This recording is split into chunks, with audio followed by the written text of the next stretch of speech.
마릴린 먼로는 3번의 결혼을 했습니다. 그중 첫 번째 결혼은 16을 갓 넘겼을 때 어린 시절의 친구 제임스 도어티라는 야간 경비원과의 결혼이었죠. 그런데 노마진 몬테스, 즉 마릴린 먼로는 고아원에 들어가지 않으려 결혼을 했던 것일 뿐이었습니다. 그리고 둘은 그렇게 사랑하는 사이도 아니었죠. 어쨌든 이후 제임스 도어티는 태평양 전쟁이 일어나자 상선단에 배치돼 남태평양 전선에 투입되었고, 다시 홀로 남겨진 노마진 몬테스는 생계를 잇기 위해 피넛걸 모델 활동을 시작하게 됩니다. 그리고 첫 남편 제임스 도어티와는 얼마 안가 이혼을 하게 되죠. 이후 노마진 몬테스는 자신의 이름을 1920년대 브로드웨이 연극 무대의 미녀 배우였던 마릴린 밀러에서 따온 마릴린 먼로로 바꾸고 할리우드로 진출, 메이저 영화사인 20세기 복사의 카메라 테스트 합격, 본격적으로 배우 활동을 시작합니다. 그러던 1952년 마릴린 먼로는 은퇴한 메이저리그 슈퍼스타 조 디마지오를 만나게 되죠.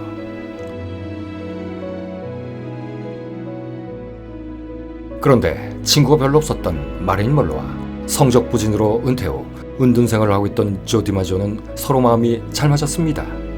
특히 마릴린 먼로는 자신을 끔찍히도 위해주는 조 디마지오에게 푹 빠지게 됐고, 이는 조 디마지오도 마찬가지였죠. 어쨌든 그 둘은 2년 정도 연애를 한 후에 1954년 1월 14일 결혼에 꼴이 납니다. 두 사람 모두 두 번째 결혼이었습니다. 특히 조 디마지오는 여배우였던 노르웨이계 미국인 도로시 아널드와 1939년 결혼해 아들도 하나 있었죠. 그런데 문제는 이런 것이 아니었습니다. 당시 조 디마지오는 뉴욕 양키스에서 전설적인 야구 선수로서의 커리어를 끝내던 시점이었지만, 마릴린 먼로에게 그 시기는 그녀의 커리어에 있어서 시작일 뿐이었던 것이죠. 아니, 그녀가 세계적인 슈퍼스타가 되기 바로 직전의 시기였던 것입니다.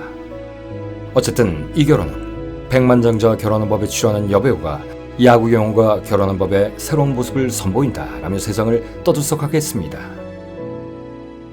하지만 이들의 결혼은 고작 274일 만에 끝나버렸습니다.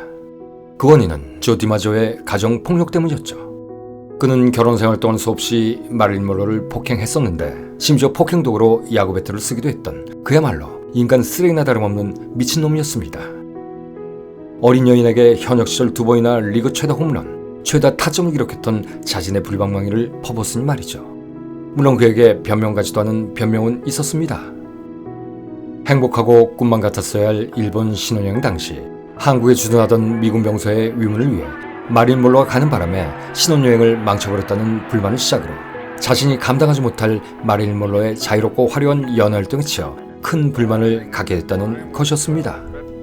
여기에 더해 자신이 이미 은퇴한 선수지만 여전히 마릴린 먼로는 스타덤에 서 있는 등 자신의 활동과 비호까지 되자 그로 인한 열등감으로 마릴린 먼로의 활동을 매우 못마땅하게 생각하는 심리도 깔려 있었습니다. 예를 한번 들어보겠습니다. 어느 날 한 미군 장교가 마릴린 부부를 찾아와 한국 전쟁에 참전한 미군들을 위문해달라는 요청을 했습니다. 그러자 조 디마지오는 정중하게 신혼여행 중임을 밝히며 거절했습니다. 그러나 이때 미군 장교는 그에게 "저는 부인께 물어본 것입니다 라고 말했다고 하죠. 그때 마릴린 먼로는 남편의 의견을 무시하고 예스라고 대답한 뒤 조 디마지오를 일본에 홀로 놔두고 한국으로 가버렸던 것입니다.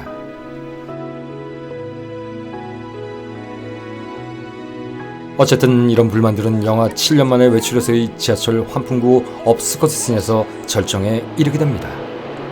당시 연출 감독의 말에 따르면 처음에는 촬영을 구경하던 사람이 5명 정도였습니다.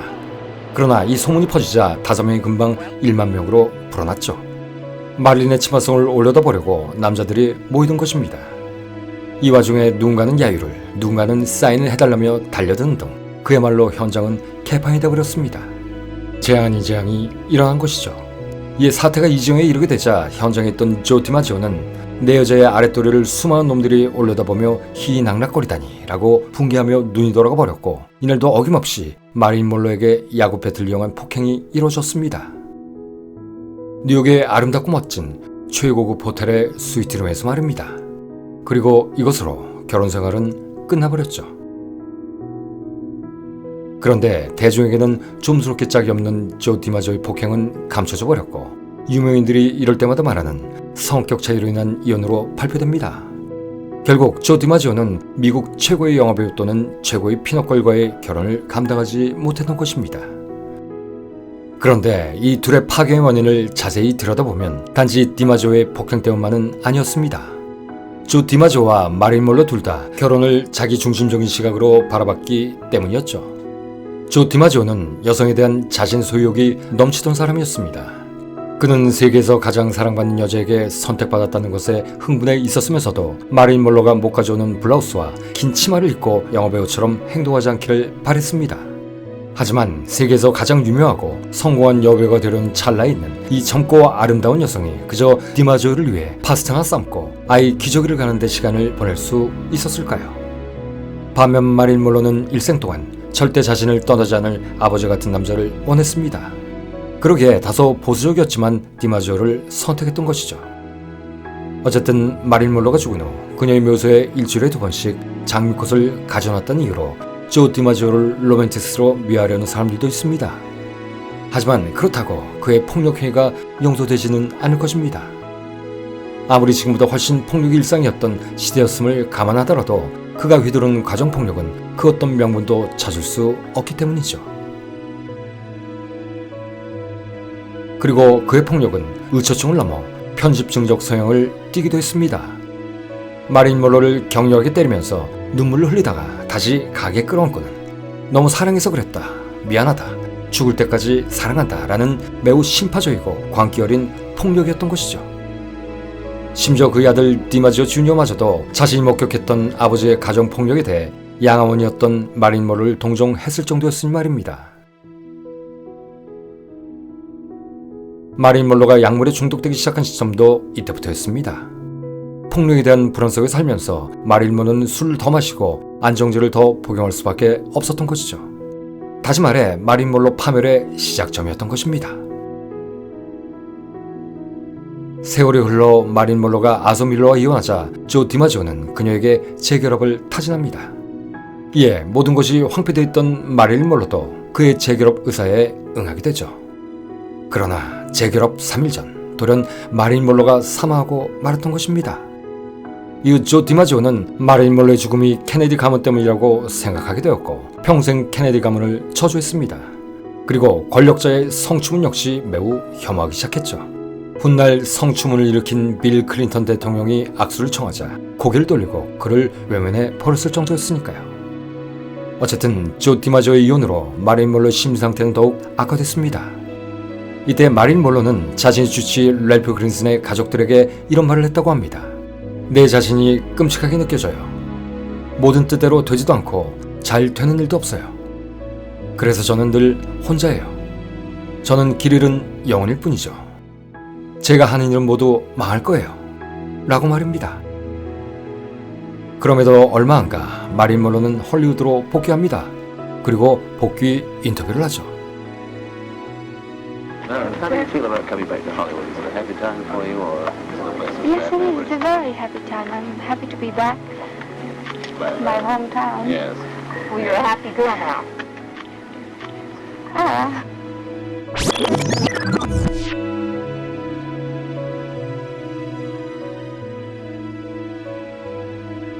마릴린 몰로는 술을 마시면 가끔 이런 말을 했다고 합니다. 고아원에 가게 됐을 때 절 잡아당기는 사람한테 나는 고아가 아니라고 울부짖으며 만나는 여자마다 우리 엄마라고 했고 남자가 보면 무조건 우리 아빠라고 했죠. 라고 말입니다. 참으로 가슴 아픈 얘기입니다. 어쨌든 조 디마지오의 잦은 폭행으로 이혼을 하게 된 마릴린 몰로는 자신의 존재감과 아버지의 부존재감에 대해 더욱 깊이 생각하게 됩니다. 그리고는 나는 좋은 사람이다. 나는 사랑받을 만한 특별한 가치가 있는 사람이다. 라며 다시 한번 용기를 내어 자신을 규정지었죠.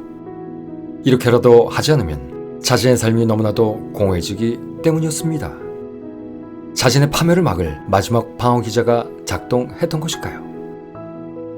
그러나 이때부터 그녀 앞에 더욱 유명하고 영향력 있는 남성들이 다시 등장하기 시작합니다.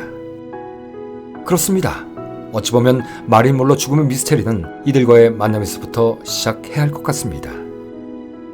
어쨌든 그 첫 번째 남자가 바로 아서 밀러였습니다. 세일즈맨의 죽음으로 유명해진 아서 밀러는 당시 미국에서 가장 유명한 극작가였습니다. 그런 그가 마릴린 몰로와 만나게 된 것입니다. 그리고 1955년 29세의 마릴린 먼로는 40세의 아서 밀러와 세 번째 결혼을 하게 됩니다. 마릴린 먼로는 예전부터 똑똑해 보이는 사람에게 유독 관심을 가졌었다고 합니다. 물론 그녀 또한 매우 영민했습니다. 일반적으로 우리에게 알려진 백치미의 여인과는 전혀 다른 사람이었던 것이죠. 마릴린 먼로는 금발의 백치 미인이라는 컨셉으로 성공하긴 했지만 실제로는 독서를 좋아하고 지적 수준 또한 매우 높은 여인이었습니다. 그러나 그녀는 이러한 모습과 유사한 성격의 배역을 한 번도 맡지 못했죠. 대중이 그녀에게 백치미를 원했기 때문이었습니다.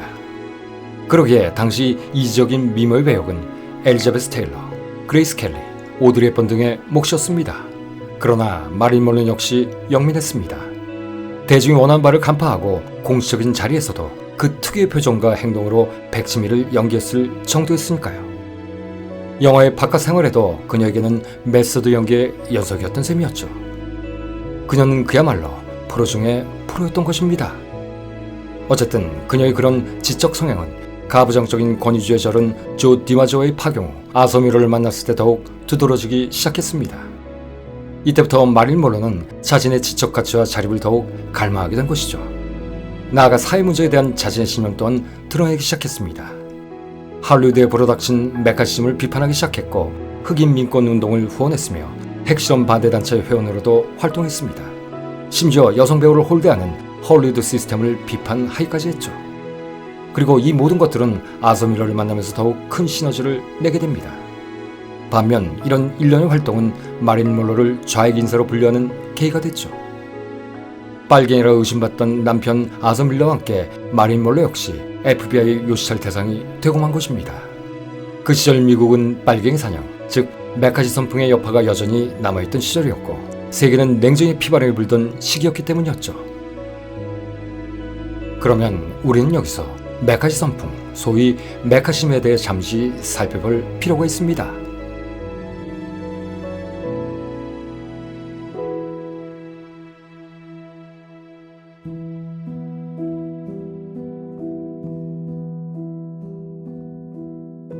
메카시즘을 불러일으킨 조셉 메카시는 그저 존재감 없는 위스콘신 출신의 신출내기 연방 상원 의원이었습니다. 그런데 그를 유명인사로 만든 일이 일어났죠. 그것은 국무성이 온통 공산주의 첩자로 가득 차 있다고 주장한 그의 1950년 2월의 한 연설이었습니다. 구체적인 증거도 없이 국무성 내 205명의 간첩 명단을 가지고 있다고 주장한 것입니다. 단순히 스타가 되고 싶은 마음, 자신의 입신 양명을 위해서 말이죠. 그런데 그는 여기에 한술 더 떠 딘 애치슨이나 조지 마샬 같은 유명 정치인들에게까지 공산주의 혐의를 씌워버립니다. 좀도둑이 도둑질에 맛을 들리자 강도가 돼버린 격이었죠. 하지만 당시 미국은 마오쩌둥의 공산당이 장제스의 국민당을 대만으로 몰아내고 중국을 건국한 사실과 소련의 원폭 실험 성공, 그리고 1950년 6월 25일 한반도에서 벌어진 끔찍한 전쟁 등등 비정상적으로 공산주의에 대한 공포심이 과대하게 퍼져있던 시절이었습니다. 메카시의 이런 터무니없는 주장에 근거가 있느냐를 떠나 여론이 구구적 반공주의로 전 미국을 뒤덮고 있을 때였던 것이죠.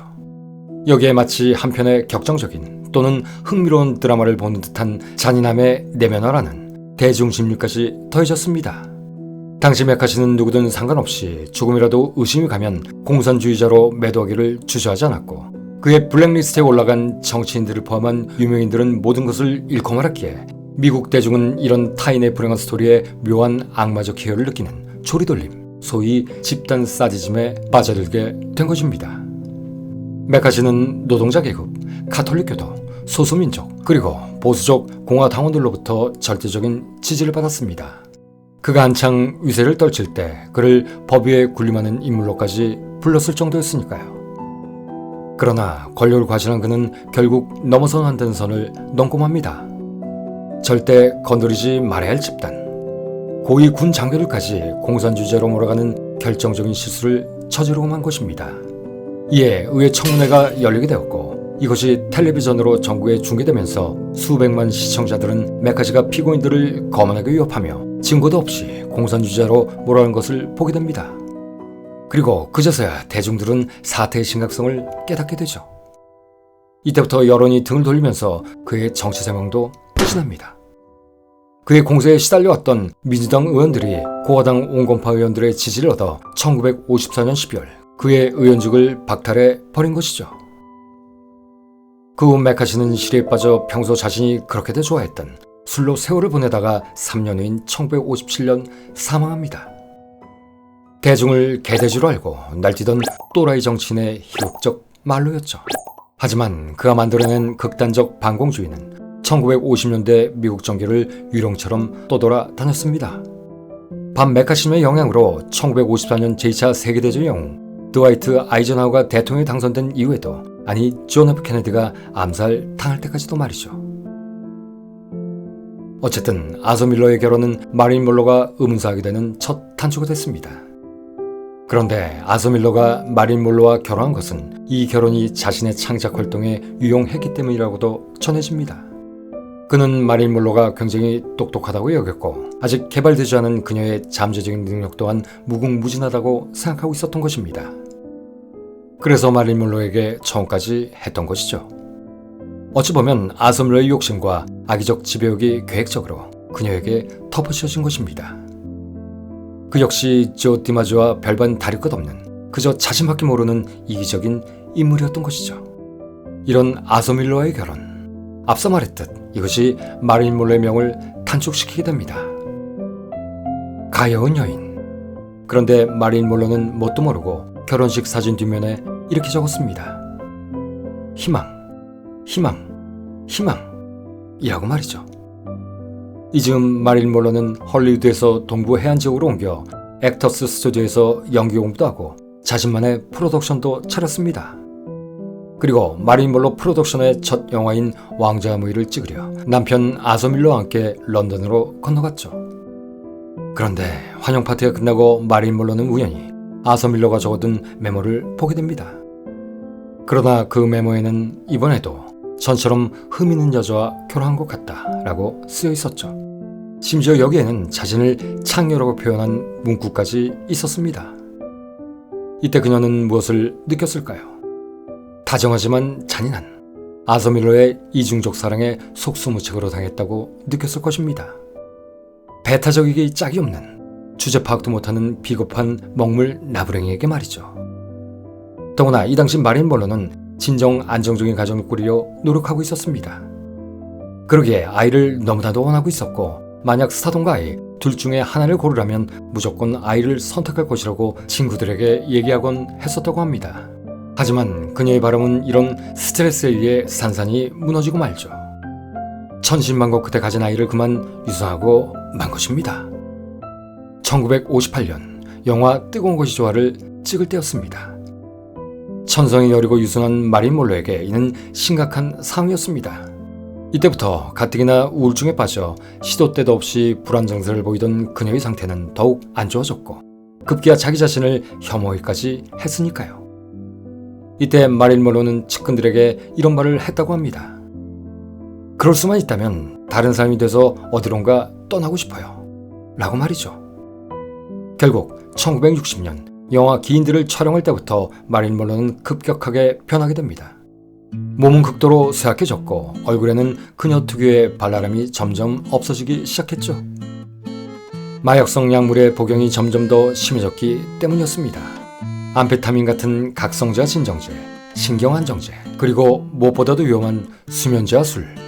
그런데 여기에도 아서 밀러의 잘못이 있었습니다. 아서 밀러는 이런 마릴린 먼로를 적극적으로 보듬어주고 치료해주기는커녕 그냥 방치해버렸던 것이죠. 결국 1961년 1월 마릴린 먼로는 아서 밀러와도 이혼하고 맙니다. 아서 밀러와 이혼 후 마릴린 먼로는 수면제 과용으로 치료받고자 잠시 정신병원에 입원했습니다. 그런데 이 사실이 그만 언론에 알려지게 됐죠. 하지만 정신병원에서 기자들의 취재를 뚫고 나오는 마릴린 먼로는 당하지 않고 태도를 가다듬으며 이렇게 말했습니다. 저는 지금 기분이 매우 좋아요. 감사합니다. 라고 말이죠. 하지만 사실 그녀는 엄청난 심적 고통에 시달리고 있었습니다.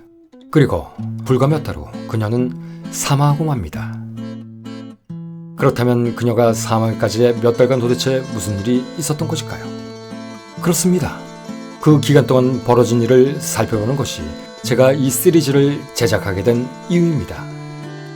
그러면 아서 밀러와 이혼 후 마린 몰로가 사망할 때까지의 그 6개월 동안의 상황은 제3부에서 따라가 보기로 하고, 그 전에 이런 이야기를 먼저 전제로 깔아놔야 할 것 같습니다. 마린 몰로가 아서 밀러와 이혼한 날인 1961년 1월 20일 존 F 케네디가 대통령에 취임했습니다. 그리고 아서 밀러와의 이혼으로 마린 몰로는 매우 힘든 시기를 보내고 있었죠. 이때 케네디 형제가 그녀 앞에 다시 나타난 것입니다. 사실 마린 몰로는 조 디마지오와 결혼하기 전부터 상원의원 신분이었던 존 F 케네디와 그의 동생 로버트 케네디를 흠모하고 있었습니다. 이미 1950년대 초중반부터 케네디 형제와 알고 지내던 사이였던 것이죠. 잭 케네디와 보비 케네디, 아니 케네디 형제. 그들과의 삐뚤어진 만남, 그리고 정치적 스캔들. 마릴 몰로는 케네디가의 저주, 그 독배를 들게 된 것입니다. 마린 몰로의 죽음은 그저 평범한 여배우의 죽음에 관한 이야기가 아닙니다. 그 이유는 그녀의 죽음이 그녀와 내연관계였던 존 F 케네디의 암살과 함께 전 세계적으로 손꼽히는 가장 미스터리한 사건 중 하나이기 때문입니다. 1962년 8월 5일 마릴 몰로는 자신의 집 침실에서 나체 상태로 침대에 엎드려 죽은 채 발견됩니다. 마릴 몰로 죽음의 진실, 그녀가 말한 진실된 이야기가 궁금하시다면 말씀드릴게요. 그건 모두 사실에 기반한 이야기잖아요. 그런데 그 반대는 뭐부터 말해야 할지 모르겠어요. 진실에서 시작한 이야기가 아닐 테니까요. 라는 말처럼 마린 몰로 죽음의 진실은 아직도 그녀의 주위에서 맴돌고 있습니다.